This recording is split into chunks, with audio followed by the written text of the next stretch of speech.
All right, so if you could just tell me your name. Bernard Demers. Maybe I should start. So there I was, I said to myself, as I always tell all my stories. So there I was, I said to myself. And can you tell me where we are right now? Okay, we're in Little Bridgeport in our little single-wide mobile home. And this is my room that I grew up in. Tiny little room. Bridgeport is in eastern Sierras, just like 50, 60 miles north of Mammoth and south of Lake Tahoe on the eastern side. I was born in 1958. We're originally from Quebec, Canada, and I was born up in Shefferville, up by the Arctic Circle. Long story short, we moved to California for a better, warmer life. And we moved right to Newport Beach in the early 60s, and Dad was like a deckhand and worked on boats and varnishing and all that. We moved up to San Rafael, San Francisco. Dad got a job up there, and then eventually we moved to Bridgeport. I was 14 years old. We moved there in the summer of 1967. I know my little brother was really mad when my dad moved us to Bridgeport. I mean, that was a serious change. He always says he got the Bridgeport Blues, you know. I had been exposed to kind of the bigger world in Newport and San Francisco, and then we're plopped down here, and I'm like in the 4th grade. And I remember Mom said, go get some milk or something at the store. And I remember getting on my bike, and I went by the courthouse, and I was by myself, and it was like morning. And I remember looking down and kind of seeing kind of my future and just going, holy shit, you know? And I just felt this incredible, you know, like sadness. It just shocked me to the core. And it shocked me so much that I always remember, I just felt like part of my soul, something just, you know, I remember stopping my bike, and it just was like this shock. And like this part of me just left. It just went up and goodbye. Oh, I almost did that.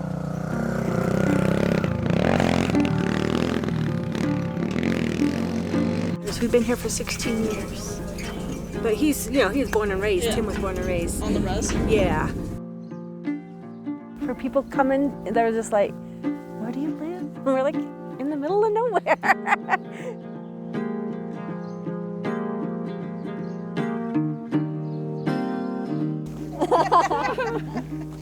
What do you do in Bridgeport? She's like, well, we hunt, we fish, we ride our quads, we do this and that, you know? Stephanie's husband, Patrick. My name is Edward Inwood. I'm 85. I was the county superintendent of schools for 15 and a half years here. I was hired by the Eastern Sierra School District to be the principal at Bridgeport Elementary. There was 136 students in the school when I showed up here in '74, and now there's less than 50 in same elementary school. I went to the grammar school, little grammar school. It was like K through 8, and actually it was like 2 grades per class. Luck would have it, right when I went to high school, Joss was finishing, and they both had gone to college, and I was by myself. And I spent 4 years here, just me and Mom, with Dad, and you know that was pretty rough.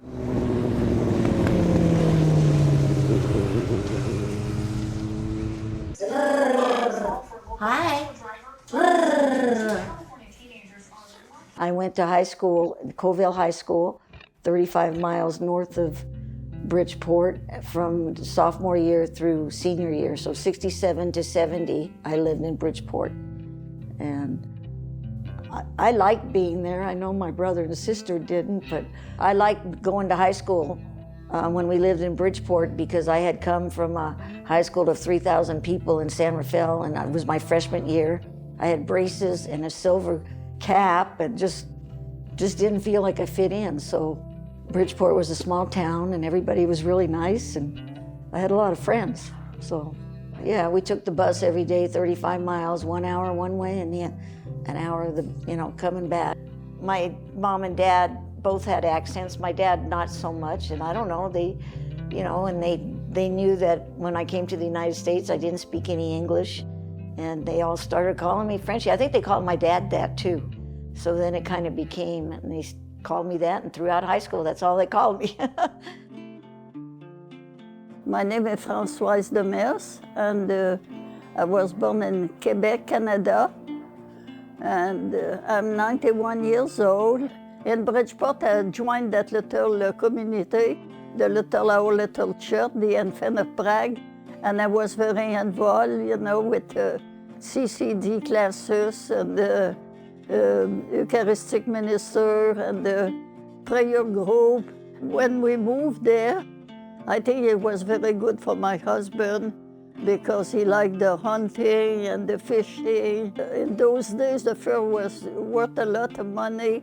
He would skin the bobcat, the coyote, and sell the pelts to make some extra money. We were not rich, If it went foul, we didn't get it. Well, we tried to poach one because we needed the meat. She and Bill were quite characters together, Now, I don't want you recording the stuff I'm telling you with your grandpa. He was an outlaw. In fact, he got me into trouble a couple of times. He was poaching.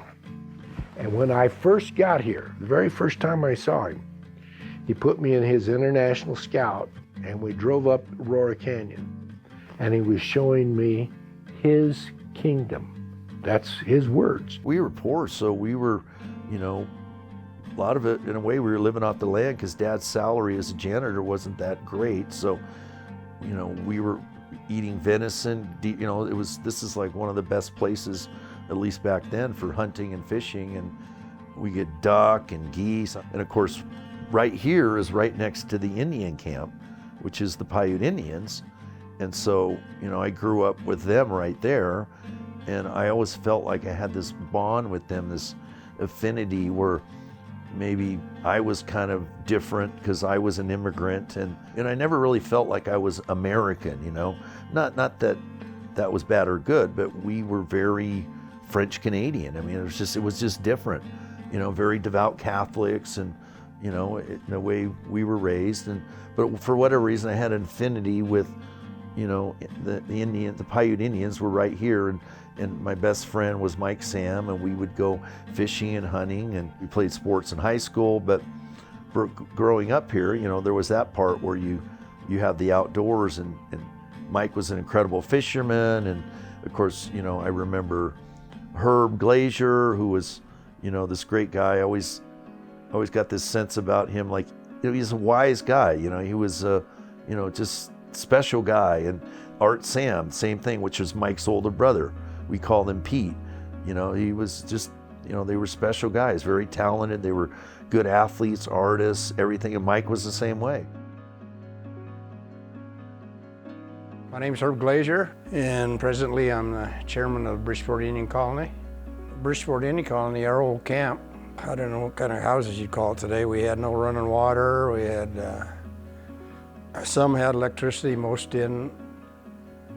We had outhouses. There was little interaction, this is 74, between the community and the Indians living over here.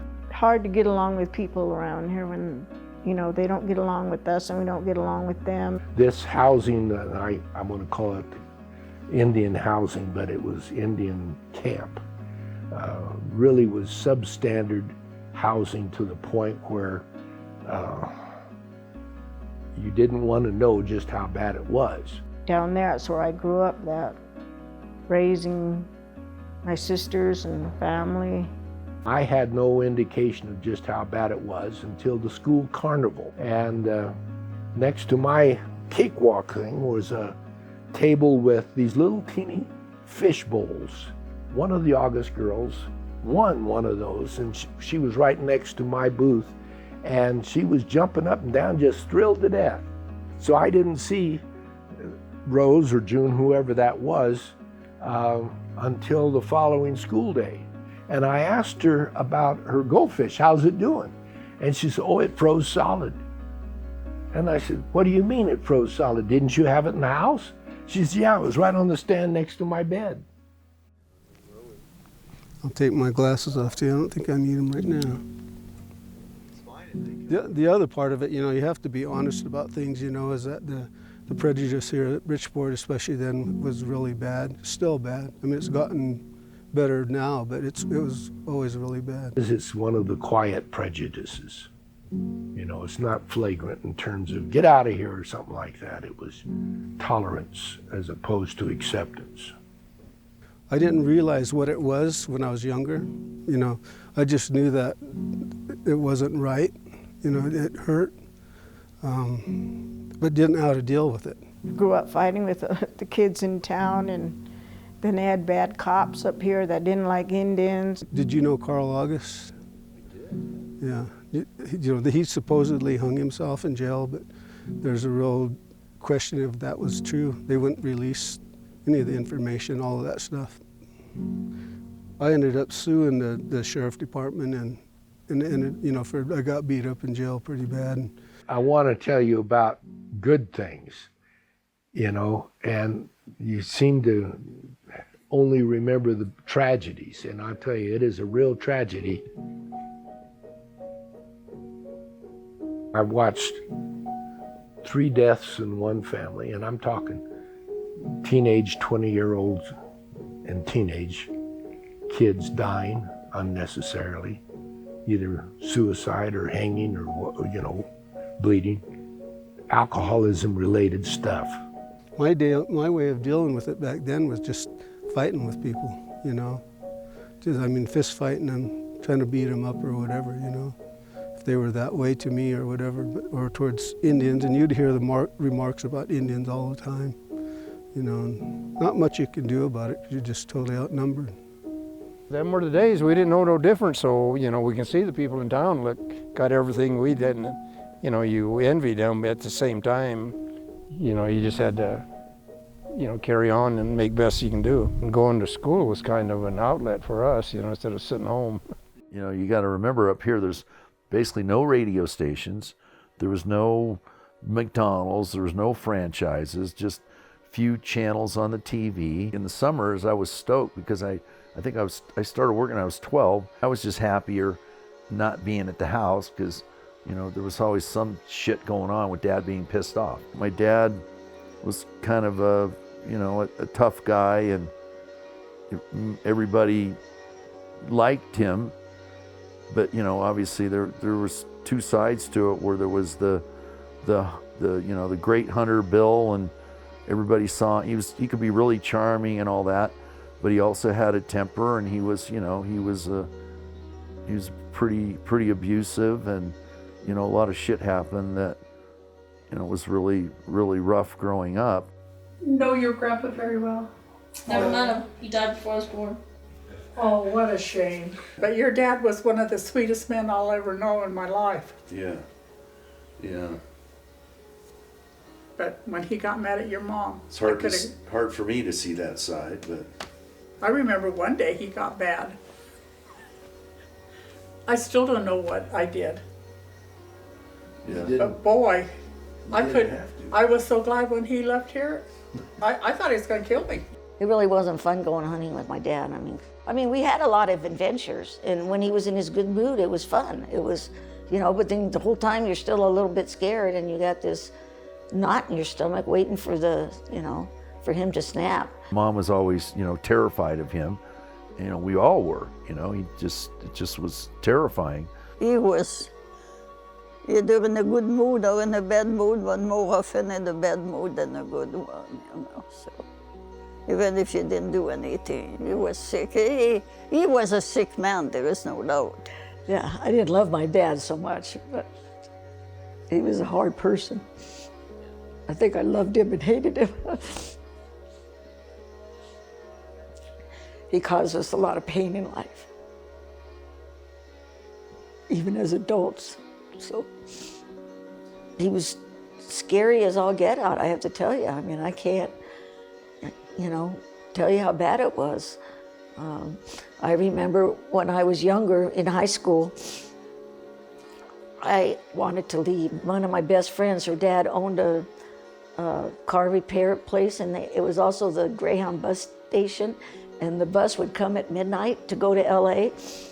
And I don't know how many times I packed a little suitcase and put it under my bed like I was going to sneak out and go, you know. But I never stayed awake for it, but I just wanted to run away. You look at him and all of a sudden you'd see his face twitch and then he'd just blow up. And I mean, I thought he was going to kill us I don't know how many times.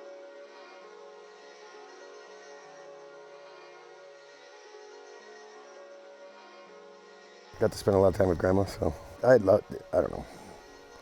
She did everything with me. You don't remember Dad ever getting mad or anything? Well, yeah, I do, yeah. The only type thing I remember is the car incident. Probably the one story that sums it all up, kind of how it was growing up here, is one time Mom and my little nephew Nate, I forget how old he was at the time, maybe 4 or 5. I was driving and we were way up by Dundenberg, way up there. It's like, I don't know, 10,000 feet. And it's this mountain road, and you know, if you, off each side, if you go off, I mean, you're going down, you're dead. And I remember I was cruising along like maybe 30, 40 miles an hour, and I don't know, we were up there hunting. I believe Nate was in the front seat next to me. I was driving, and Mom was in the back. Just like clockwork, all of a sudden Dad snapped. From behind me, he grabs me and starts choking me out to choke me to death. And I remember just like, you know, I was just like this, and I couldn't even drive. And I remember just slamming on the brakes, literally like skidded and, you know, just kind of almost went right off the cliff. The engine just died because, you know, here he's choking me out, and I don't have time to shift down or do anything. I'm just like fighting for my fucking life. To get him to stop choking me, I pulled him forward, and I can't remember, like we broke out the front windshield, and then we rolled out the passenger side, and kind of we rolled out the door, you know, down the side of the mountain. Mom screaming and crying, and Nate screaming and crying. And then I remember Dad kind of grabbing his gun, like he, you know, like, hey, you motherfucker, I'm gonna fucking shoot you. And then he just, you know, we just all didn't know what to do. It was such a shock. And then he took off. And then, you know, for me, that was kind of like, let's put it this way, when you grow up, sorry, the typical father-son relationship where, you know, you worship your dad, you know, in so many ways. I never had that because, you know, I would look up to my dad. It's like, this guy's fucking crazy. For the grace of God, growing up here, I mean, what I always remember is I always had Mom. I mean, Mom was everything to us. In those days, you stay with your husband, you know, as much as you can, you know. All I was trying to protect them all the time, you know, so. I was glad when he died, which is an awful thing to say. Just kind of a big relief.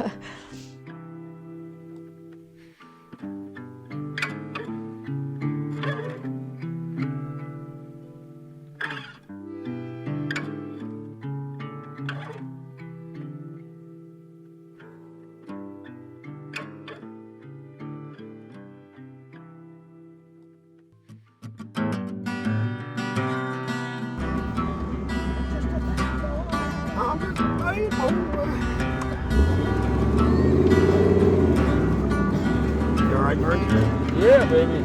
All right. Nobody loves Bridgeport more than Nate. And that's kind of, that's a beautiful thing.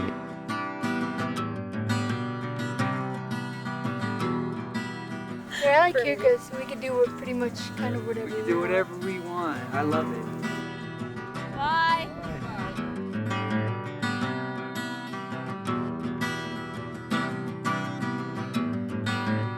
It was a total blessing in disguise that we came to Bridgeport because of all the, you know, all the beauty of the nature and growing up hunting and fishing and backpacking and skiing. And I mean, what an incredible place to grow up. So, you know, I would have never been able to do all this if, you know, we hadn't been stuck here.